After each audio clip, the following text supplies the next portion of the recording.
Hello, and welcome to the weekly broadcast of Strategic Speaking for Results.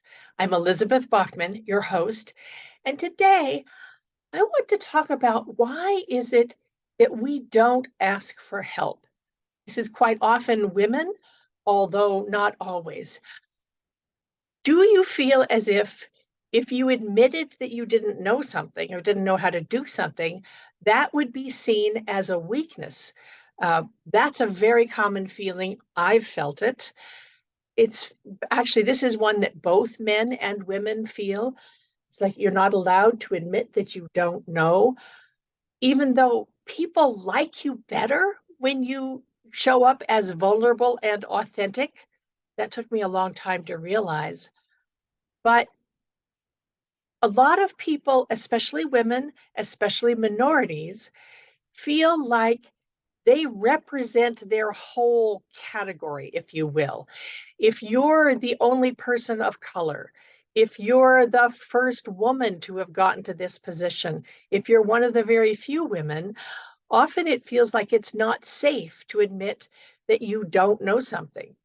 So you push ahead and do the best you can and maybe make mistakes.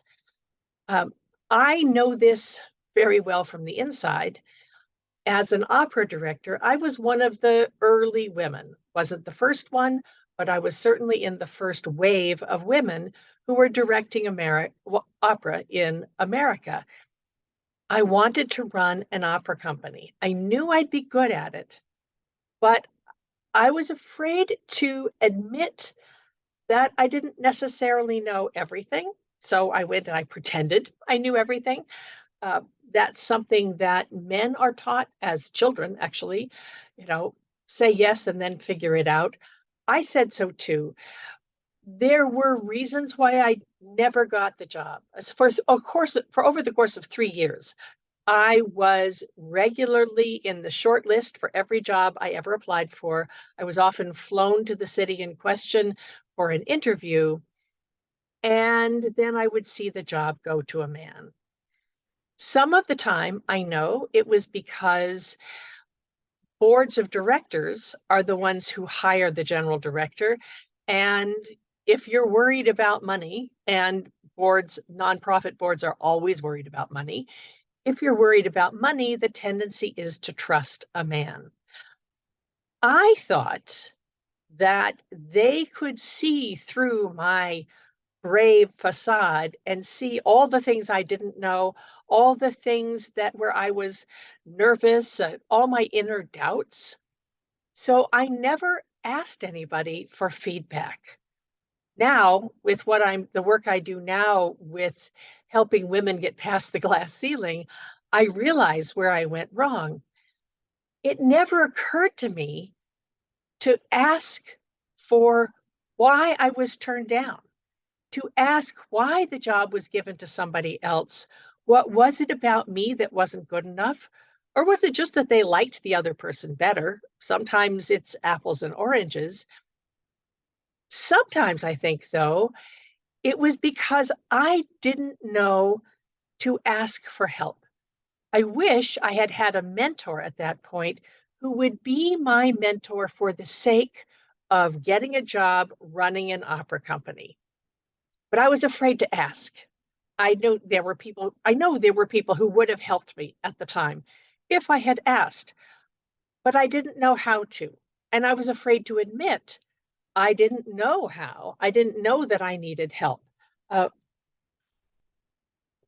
I think for many of us, this falls into the category of hard skills versus soft skills, which is a term that comes from the US Army in the 1960s. The hard skills are anything that has to do with machines. The soft skills are anything that has to do with people. And there's still sort of a stigma attached to the soft skills.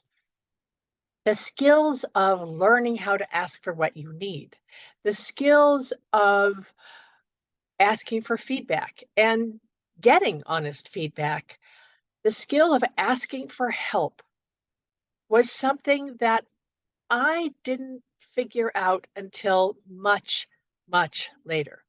I could ask for help on something specific, like how do you calculate the budget for brochures and printing, which I discovered for the first time when I started an opera company. But I didn't know how to ask for help on how to be a good boss, how to be a good manager, how to run a company well. I didn't know how to do that. And I was afraid that that kind of help would show me as weak and someone who wasn't worth the job that I had given myself.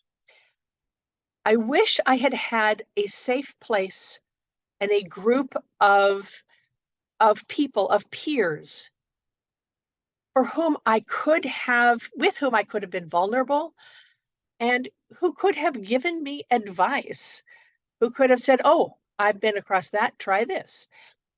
This is what I'm trying to build, what I am building in the Visible and Valued Leadership Certification course, because it's something that I missed. I didn't know I needed it.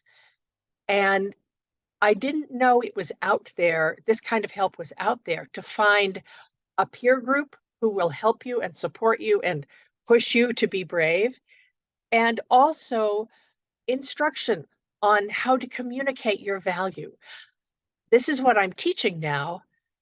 And it's because I wish I had had it.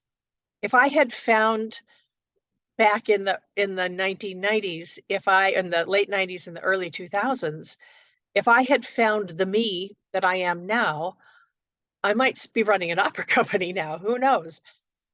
I didn't learn that, which is why I'm now offering this sort of advice to the community of women who are stuck and they don't know how to raise their hand and ask for help because they feel it might make them weak. It doesn't make you weak. It makes you human.